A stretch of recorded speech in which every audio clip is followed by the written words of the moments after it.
Bonjour.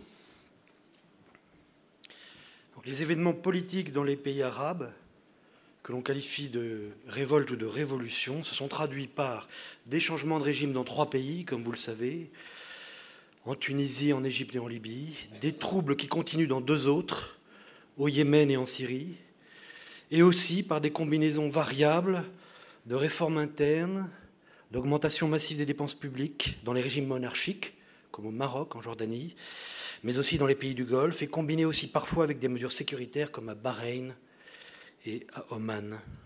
Ce qui caractérise aussi ces changements, c'est l'aspiration à plus de démocratie, la victoire électorale partout des forces politiques islamistes et la nécessité de préciser les formes des nouveaux régimes, ce qui crée des incertitudes.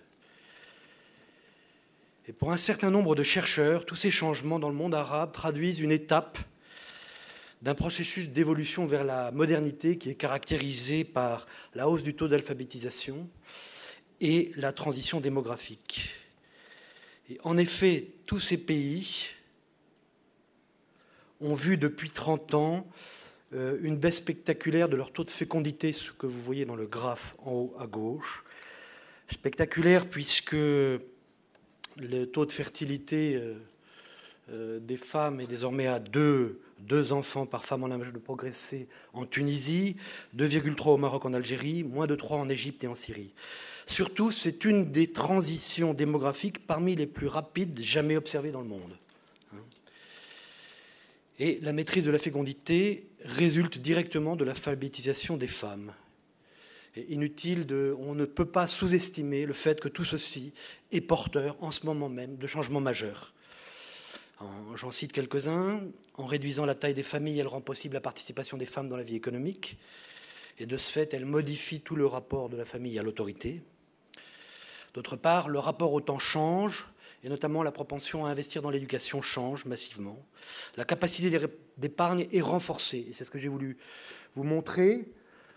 C'est un des ratios qui intéresse les économistes par rapport à ces changements démographiques. C'est la baisse du ratio de dépendance qui mesure la proportion des inactifs par rapport aux actifs. Vous voyez que par rapport aux actifs, le poids des inactifs a considérablement baissé et s'ouvre pour les 2 décennies qui viennent, ce que l'on peut appeler une fenêtre d'opportunité. En effet, parce que plus ce ratio est faible, plus la propension à épargner augmente, puisqu'il y a moins d'inactifs, je dirais, à nourrir sur la base des seuls revenus des actifs. Et on a vu ça un peu partout dans le monde. Ce diagnostic n'est pas nouveau.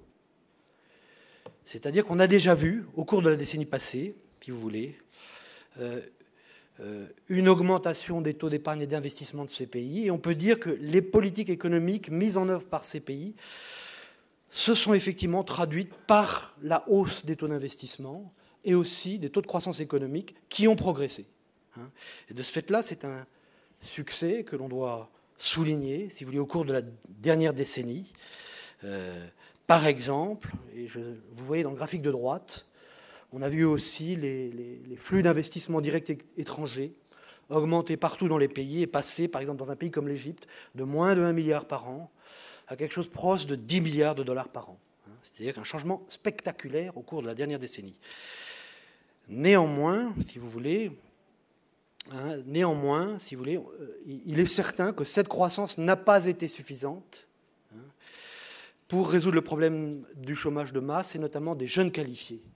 Car en effet, quand on parle de la période d'aubaine démographique, il convient aussi de souligner que c'est la période aussi de tous les dangers, car c'est la période au cours de laquelle le ventre de la pyramide démographique est le plus large, c'est-à-dire les générations nouvelles en âge de travailler ont fortement augmenté. Et ceci va durer pendant une grosse décennie à venir qui, donc, exigerait, pour absorber cette population jeune, un taux de croissance très élevé.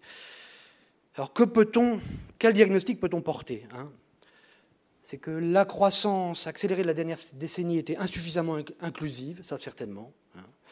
Les révolutions ou les révoltes ont exprimé le rejet de la confiscation des institutions et de l'appropriation des ressources des pays par des systèmes de pouvoir claniques ou militaro-politiques.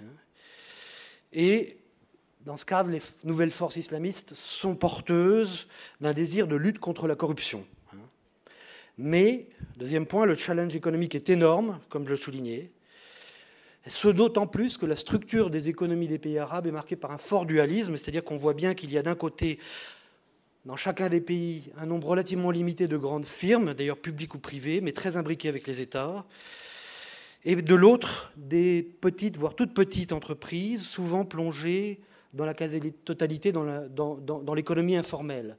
Et ce qui manque, sauf sans doute en Tunisie, c'est un processus de formation de PME et de croissance de PME exportatrices, qui est souvent, d'ailleurs, lié à la capacité d'exporter. On en parlera peut-être dans le débat qui suit tout à l'heure. Mais dans ce cadre, on voit bien que la politique économique des pays arabes devrait rechercher, par tous les moyens, à faire des gains de productivité soutenus. Mais dans un tissu économique qui est en partie oligopolistique et en partie un peu opaque, ce n'est pas excessivement facile. Et c'est particulièrement difficile si la croissance est trop faible. Donc les tensions sociales sont susceptibles de rester assez vives, surtout si la croissance ne repart pas rapidement et que l'inflation s'accélère, comme on le voit actuellement en Égypte. En effet, il y a un problème immédiat à régler, qui est le financement des périodes de transition politique, puisque les révolutions se sont traduites, dans un premier temps, si vous voulez, par une chute d'un certain nombre de recettes en devises, pas tellement les exportations, qui se sont bien tenues, aussi bien en Égypte qu'en Tunisie, mais le tourisme, et également les investissements directs étrangers, qui, en Égypte, se sont carrément effondrés. En Égypte, le troisième gouvernement de transition, nommé en attendant la fin du processus électoral qui est prévu fin mars, on peut dire qu'il manque effectivement de leadership et de crédibilité, ce qui l'a empêché de prendre des mesures pour réduire le déficit budgétaire et pour rétablir la confiance.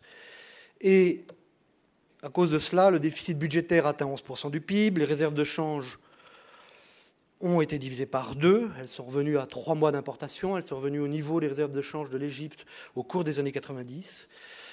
La liquidité en dollars a commencé à se contracter, les taux d'intérêt domestiques se sont tendus, et la livre a commencé un lent déclin qui pourrait s'accélérer en 2012. Et la hausse du coût des importations de base qui en découlerait peut relancer l'inflation. Et tous ces facteurs combinés sont effectivement un peu inquiétants. En revanche, depuis la semaine dernière, on a appris que les négociations se sont réouvertes avec le FMI.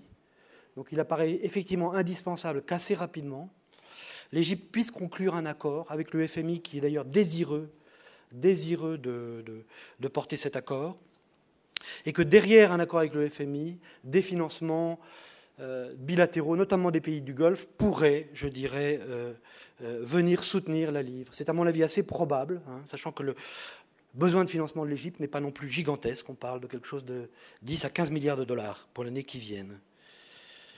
En Tunisie, en revanche, les comptes extérieurs sont également fragiles en raison de la chute des recettes du tourisme. Néanmoins, les besoins de financement sont beaucoup plus faibles. Il y a déjà des systèmes de financement bilatéraux qui sont à l'œuvre. Et de ce fait, il y a beaucoup moins d'inquiétude sur la tenue du change. Donc, je souhaitais aussi vous dire que dans les pays du Golfe, les plans de relance des dépenses publiques qui ont été massifs à partir de janvier 2011 ont encore accéléré le processus, si vous voulez, de hausse du niveau des prix du baril qui équilibre les budgets de ces pays. Donc il y a une hausse structurelle du niveau du prix du pétrole qui est nécessaire pour permettre à ces pays d'équilibrer leur budget et d'épargner. Ce qu'on voit, alors sur le graphe de gauche, vous voyez ce déplacement. Donc désormais, il faut 80 $ par baril pour équilibrer le budget saoudien. Et par ailleurs, vous voyez sur le graphique de droite qu'un même niveau de prix du pétrole ne permet plus de dégager autant d'excédents, si vous voulez, pour les pays du Golfe. Il n'en reste pas moins que ces pays ont encore énormément d'actifs, qu'ils ont un intérêt fondamental à aider les transitions politiques en cours, notamment en Égypte, et qu'à mon avis, ils la soutiendront. Mais c'est pour souligner qu'ils ont aussi un challenge à moyen terme, et c'est d'autant plus qu'eux-mêmes n'ont pas, ou commencent à peine le processus de transition démographique qui, au contraire, est pratiquement achevé dans les pays du nord de l'Afrique. En conclusion, sans préjuger du débat, je dirais les transitions sont longues et doivent donc être financées. C'est le problème financier à court terme. À plus long terme, je dirais, le panorama commence à s'éclaircir. Mais le leadership en matière de politique économique au sein des partis islamistes doit être précisé. Il va sans doute l'être dans un contexte où la plupart de ces partis devront former des gouvernements de coalition et devront peut-être sortir de l'ambiguïté qui, pour l'instant, caractérise non pas tellement les programmes, mais les déclarations. Les programmes sont plutôt d'inspiration libérale. En revanche, il manque peut-être des figures à même de caractériser le leadership en matière économique et à même d'imposer, je dirais, peut-être notamment des plans d'ajustement qui seront nécessaires et pour la plupart de ces pays aussi de se positionner par rapport à un problème qui les caractérise, qui est le poids des subventions publiques dans les budgets, qui est considérable. Et d'ailleurs, disons en passant, ce qui les caractérise, c'est que ce sont des subventions universelles, si vous voulez, aussi bien sur les prix des denrées de base que pour les prix de l'énergie. Et de ce point de vue-là, les multilatéraux, comme la Banque mondiale, peuvent apporter, si vous voulez, les leçons qui ont été tirées en Amérique latine et qui ont montré la nécessité, pour réduire le poids de ces subventions, je rappelle qu'en Égypte, c'est 8% du PIB, et donc ça absorbe, si vous voulez, une très grande majeure partie des dépenses de l'État. Il faut les recibler impérativement sur les seules populations qui en ont besoin, ce qui suppose de construire un appareil administratif capable de cibler les subventions sur les besoins. Tout un programme, en effet, je dirais, pour redégager une marge de manœuvre. Ma conclusion est là pour dire que le leadership économique doit s'incarner, doit être précisé. Cela peut prendre du temps. Et de même que le degré, je dirais, de démocratie qui caractérisera ces régimes. Je vous remercie.